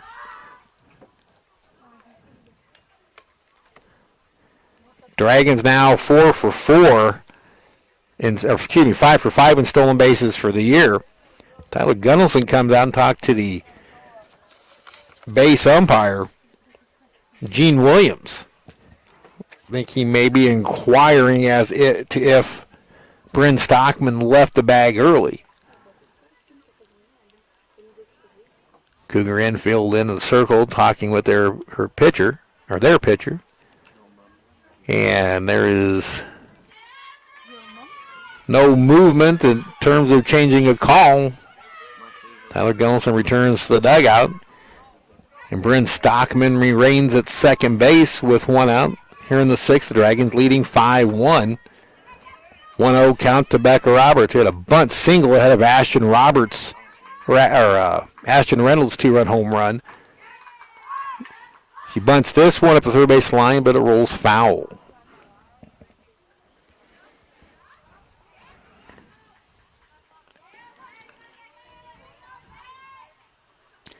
And it's just going to be so interesting this year to watch these 9-1-2 hitters for the Dragons.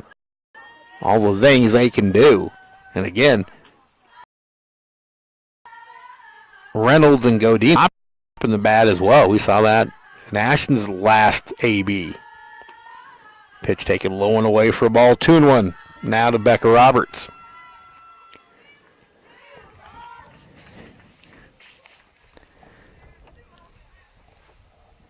Last couple of years, Blue Dragon softball has been on such a steady incline. It's been fun to watch. There's a butt along third, and there's a foul ball. Now it's 2-2. They were not going to get Becca Roberts.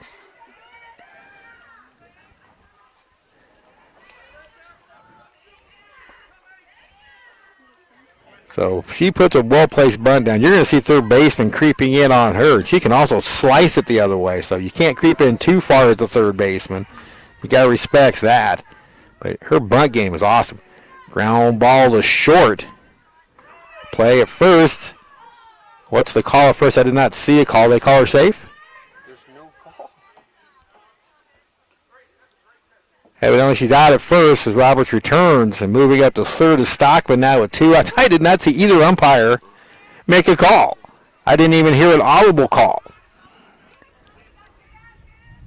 So Jayla Jordan throws out the speedy Becca Roberts.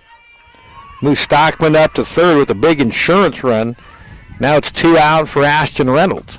First pitch swinging, popped up toward the Barton dugout, and it's out of play.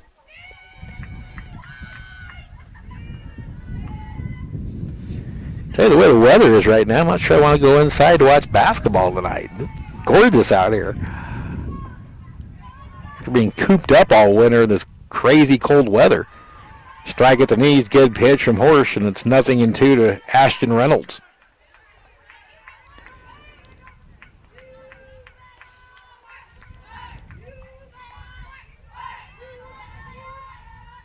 The wind in the pitch.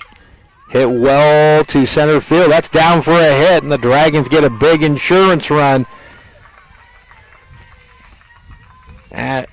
Brynne Stockman scores to make it 6-1 as Ashton Reynolds drives in her third of the game.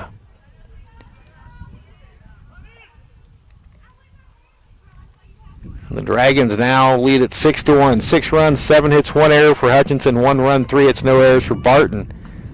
And Izzy Godinez the batter. 0 for her last 2 after starting the season 7 for 7. She takes ball 1 from Horsch.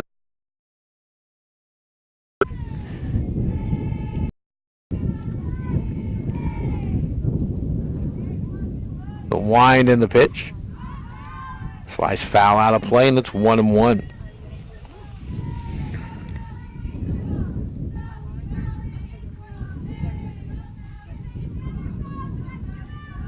Izzy just has one of those personalities that will just light up a room the second she walks in. She is an amazing young lady. The pitch, taken high for a ball, 2-1. During picture day this year, my granddaughter Hope walked in and ran right up to Izzy as we were taking her picture, so we had to do a whole different photo shoot with Izzy and Hope. And Izzy, being the sport she was, loved every minute of it. And she's ahead in the count here, 3-1.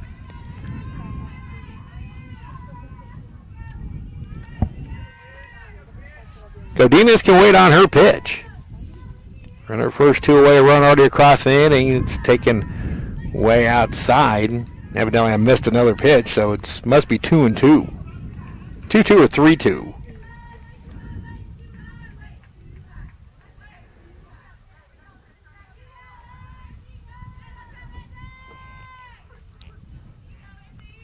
The pitch. Line drive left field. That's down for a hit. Reynolds will stop at second, and Izzy Godinez has her second hit of the game and 8th of the year so far. Just waited on it and drove it to left. It was a pitch over the inner half. DeCrane. DeCrane doubled to right center field the opposite way ahead of Raven Bass's second home run of the game. That picked out of the turf. Low throw, dug out over there first. Nice play all the way around by the Cougar infield, and the Dragons are done in the 6th. But a RBI single by Ashton Reynolds. She has now 3 RBIs in the game, 1 run on a pair of hits, and a couple left on. We go to the bottom of the 6th. Our new scorer, the Dragons 6 and the Cougars 1.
Bottom third of the Barton order here in the bottom of the sixth.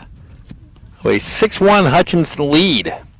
Ashton Reynolds has driven in 3. And finally a run was driven in without the need of a home run. Horsch has the only Barton tally of the game so far, a solo home run in the second. She grounded out to shorter last time up. First pitch swing, foul back to the screen as DJ Cannon's pitch count now climbs to 117 unofficially. The Cougars have had a lot to do with that, fouling off numerous two-strike pitches. DJ hasn't helped with now 7 3-ball counts, but she seems to be getting stronger. Swung through that one, and it's 0-2. The line so far for DJ Cannon: 5 innings pitched, 3 hits, 1 earned run, 7 strikeouts, 4 walks, 1 hit batsman. Bidding for a career 20th win as a Blue Dragon. Hit down the right field line, but it'll go fouling out of play.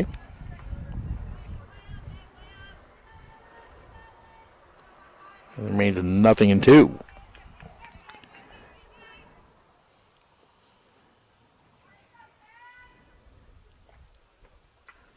Foul back again. This aggressive hitting style of the Cougars will benefit them throughout the year. They put up 13 runs and hit almost 480 against Cali last Thursday. A very good aggressive hitting or swinging team. Change up, bounce to third. DeCrane has it. Easy throw to first. 1 away here in the Cougar sixth.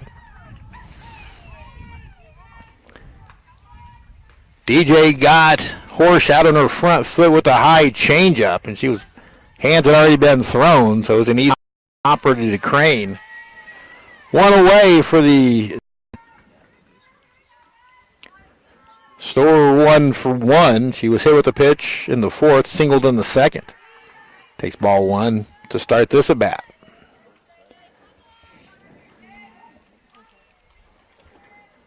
Again, the pitch count may not be near as a worry today as the Dragons are off for the next 9 days. Lifted to right field, going back or toward the line and making the catch is Brooke Jamison, and there's 2 away.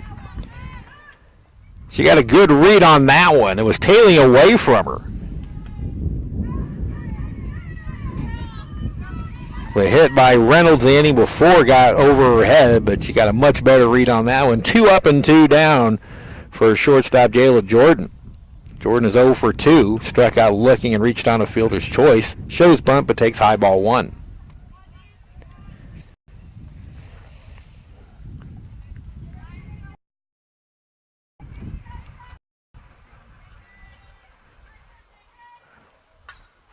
Foul back out of play. A quirky schedule for the Dragons in the month of February. We're supposed to start with 2 home doubleheaders on back-to-back days. Weather forced the Pratt game to be moved up a day to Thursday. The Colby games on Saturday got moved to Monday and eventually postponed with no makeup date. Popped up and caught by the second baseman Felvis. And for the first time today, DJ Cannon works a 1-2-3 inning. We head to the 7th. Dragons lead Barton 6-1.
Raven Bass lead off the 7th for Hutchinson. Steve Carpenter with you.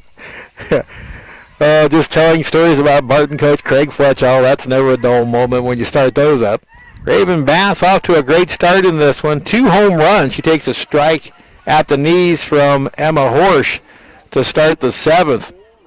Bass 2 for 3, struck out swinging, and then she has homered now. Solo shot to tie the game in the 4th. Her 2-run home run gave the Dragons. Reynolds has driven in 3.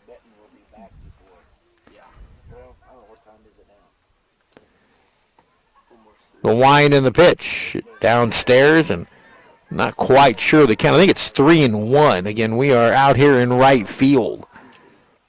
And if I take my eyes off the home plate umpire, sometimes I might miss a pitch because I'm also tweeting and statting as well.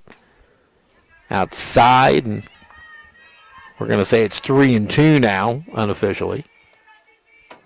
I know I have missed a pitch at some point in this at bat. Again, doing this from right field for the first time. Interesting view. Now I know Harry Carey feels it right here. There's a strike, and now it's a full count. Now I knew how Harry Carey felt when they used to do this at Wrigley Field on old WGN broadcasts. Full count to Bass. Horsch into the wind, the pitch. Popped up and caught by the pitcher. 1-0. So Bass 2 for 4.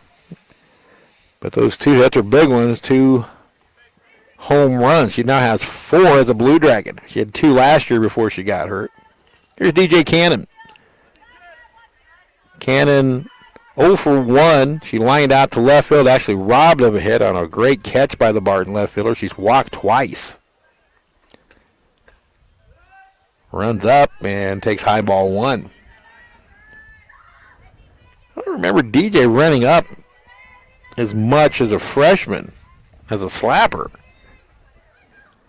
She's more a stationary here, running up again and takes ball 2. I will have to ask her that to see if my memory is failing me.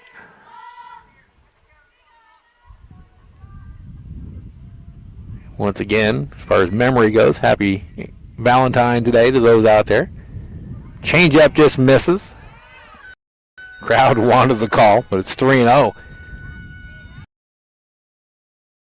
If Tina, who's listening in back in Hutch, taking care of our grandchildren.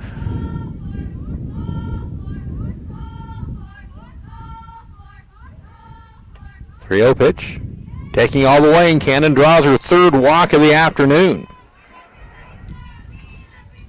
She's at first with 1 out for Cameron Pope.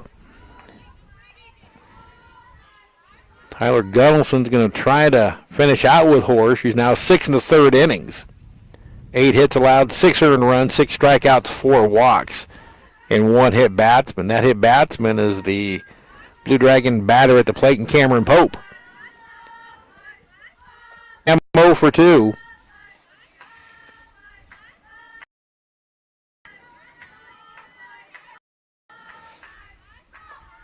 Horsch's 110th pitch of the game is a ball, and it gets past Michaelis. That'll be a pass ball. Or Wild, what do you think? Officially a pass ball.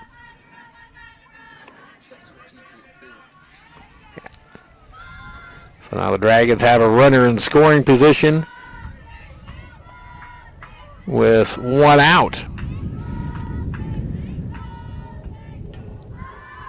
High pop, and gets backing out of play. Cam just a little bit out of the front foot right now. Not quite settled in yet. In these early February games, you stand a chance in the Dragon schedule. And Jamie Rose is actually down. I think we might get a pinch runner out at second base for DJ. It should be Bree Johnson.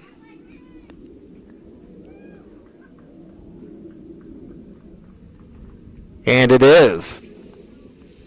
Freshman out of Ozark, Missouri will pinch run for DJ Cannon.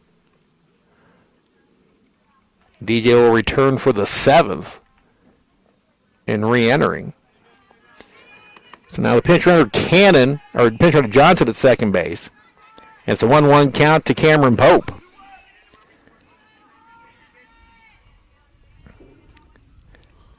Horsch's pitch. Inside corner at the knees, a strike, and it's 1-2. Quite frankly, Emma Horsch hasn't pitched that bad a game. She made three crucial mistakes that have left the yard, but other than that, she's really kept the Dragons balance. Pitching a pop up toward the Barton dugout out of play. 8-3. Really outside of those home runs, the double by Kiara DeCrane to right center field is the only other ball that was absolutely smashed. Pope takes low and it's 2-2.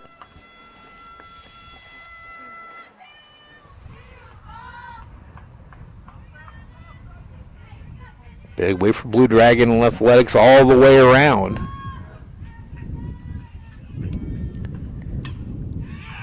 Line to center field and down for a hit. Stopping at third is Johnson. Pope has her first hit, the ninth of the game for Hutchinson, and this runner's at the corners and one out for Brynne Stockman.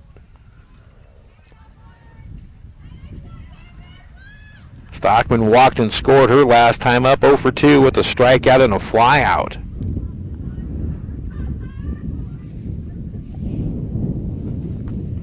So if you're Barton head coach Tyler Gunnelson, you're trying to not go to the bullpen and ride this one out with Emma Horsch. Bump popped up, diving grab. This could be a double play, and it is. What a play by Emma Horsch. Bum was popped up just enough where she made a headfirst dive to snag it and then turned to first and then double off the runner. And just like that, the inning is over. DJ Chapman will re-enter. We go to the bottom of the seventh inning in game number 1 here in Great Bend. The Dragons 6 and the Cougars 1.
BJ Cannon goes after a complete game victory. Hutchinson leads at 6-1. She'll face the top of the order, Sharples, Frakes, and Reynolds.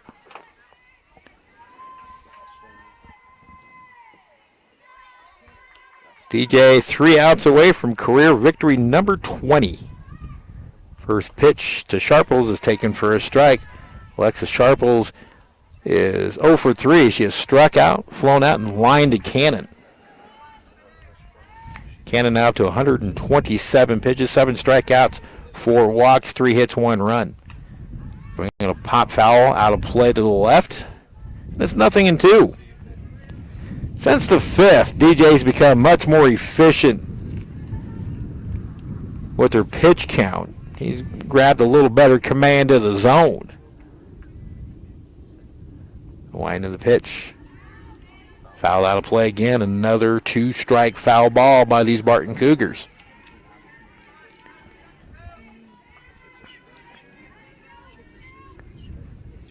Outfield straight away and deep for the Dragons. For Jamison toward the line. Here's the pitch. Rise ball misses. 1-2. Another thing you like about these Cougars, they don't chase a lot of bad pitches. They have not bid on very many rise balls. Well, it's a sign of a good offensive team. And outside a curveball, 2-2. As the pitch count climbs above 30. Again, recovery won't be a problem for the Dragons. The pitch.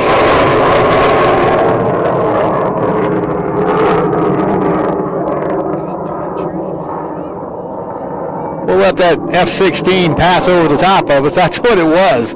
We saw a stealth out here earlier. Very impressive sight, but it was an F-16 that just blew past here.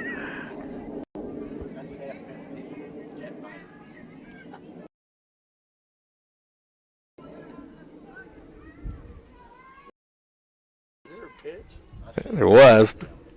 Popped up in the infield. Shelby Phelps runs in and makes the catch for the second out, or for the first out. It's full count.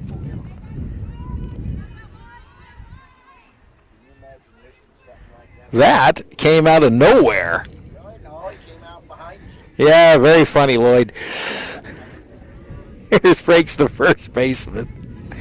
Our bus driver, Lloyd Schmitz, trying to be funny, failing miserably. High fly ball, left center field. Reynolds on the run, hits up the base of the wall. She chases it down. It'll be a one-out double for Frakes.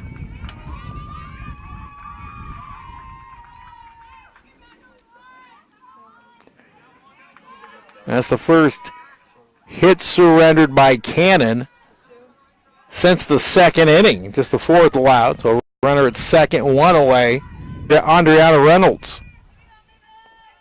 Reynolds reached on a 3-base error last time. She's been on base all 3 times, a double, a walk, and reached on an error. Cannon misses outside, ball 1.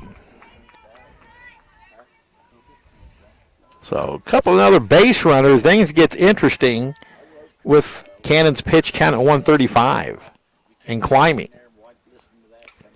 Foul back.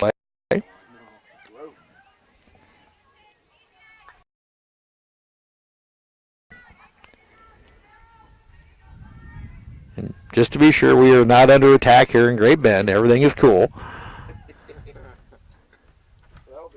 The pitch. Change up outside for ball 2-1.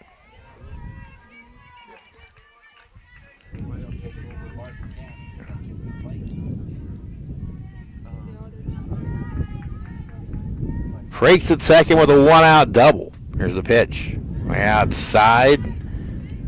3-1. Just as I said, DJ was starting to command the zone again. She's behind in the count here to Reynolds.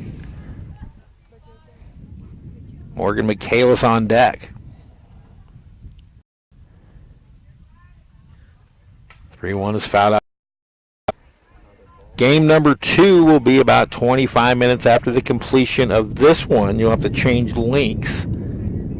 Each of our games are streamed separately, so there's a Game 2 link on the broadcast and media page. 3-2 pitch, high ball 4. Oh, they rung her up. I thought for sure that pitch was up, but the home plate umpire calls Reynolds out on strikes for out number 2, and a strikeout number 8 for DJ Cannon. And she's now 1 strike away from her 20th career victory. Here comes another one.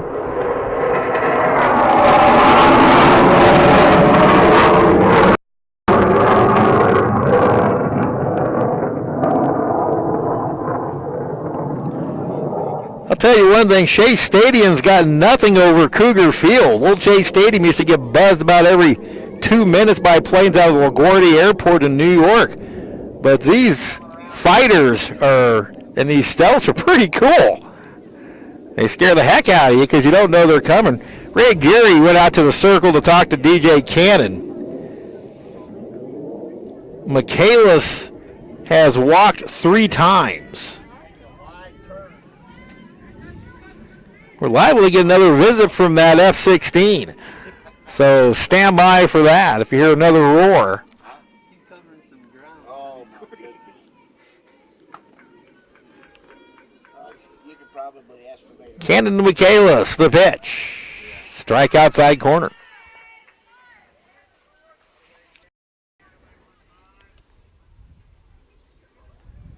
My son Andy would be salivating right now. He loves stuff like that. That's just the wind if you're hearing it through the headset. That's not another F-16 coming by. Winding the pitch. Outside corner. Now the Dragons are a strike away from victory number 3 on the year.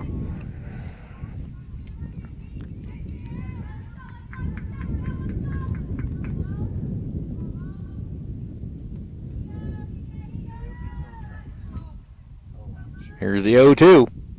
Upstairs, ball 1 and 2.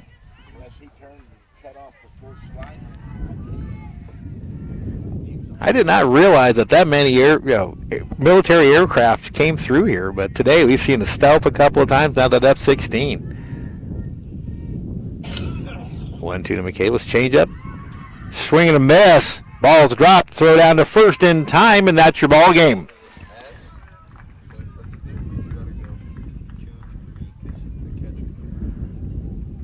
So the Blue Dragons get a 6-1 win. DJ Cannon wins her 20th career. Hutchinson starts the season 3-0. We're going to total this one up. Wrap up game number 1. Again, your final score, Hutchinson 6 and Barton 1.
Welcome back to Cougar Field in Great Bend, everybody. Still waiting to be strafed again by another F-16. But in the meantime, the Blue Dragons capture game number 1 over the Barton Cougars 6-1. Here are your game totals for the just completed game for the Blue Dragons. 6 runs, 9 hits, 1 error, 7 left on base. For the Cougars, 1 run, 4 hits, no errors, 9 left on base. The winning pitcher, DJ Cannon. She improves to 2-0. Emma Horsch takes the loss following and 8 minutes. And the home run ball very much apparent in this one. Barton took a 1-0 lead on a Horsch home run in the second inning, a solo shot. The Dragons tied it up in the 4th with a Raven Bass solo home run to center field. Then in the 5th, Ashton Reynolds hits the go-ahead 2-run shot to make it 3-1. After Kiara DeGreen double, Raven Bass hits her 2nd home run of the game and 4th as a Blue Dragon. That made it 5-1. Ashton Reynolds with an RBI single in the 6th. And that round out the scoring. Hutchinson 6 and Barton 1. Dragons again 9 hits in the game. Getting 2 hits each from Ashton Reynolds and Izzy Godinez. Also Raven Bass with 2 hits, both of those home runs. Reynolds and Bass driving in 3 runs each. DJ Cannon goes the distance, getting her career 20th win of the season. Her 17th complete game. 4 hits allowed, 1 earned run. She struck out 9 and walked 4, hit 1 in a performance that was a little bit uneven. But she also threw 143 pitches, but she has the next 9 days off to recover. We will likely not see her in game number 2, as again the Dragons will roll Destiny Scholes out for game number 2. That's a quick wrap-up for the first game. We'll be back in about 20 minutes. Again, you're going to have to change the link. That'll be go to the Game 2 link on the Blue Dragon Sports Network Media for game number 2. My thanks to Todd Moore and all his staff for helping out today, as this is a collaborative effort. Well, again, Steve Carpenter from Cougar Field and Great Bend. We will talk to you in about 20 minutes. The final score of game number 1, Hutchinson 6 and Barton 1. We'll see you in about 20 minutes, everybody.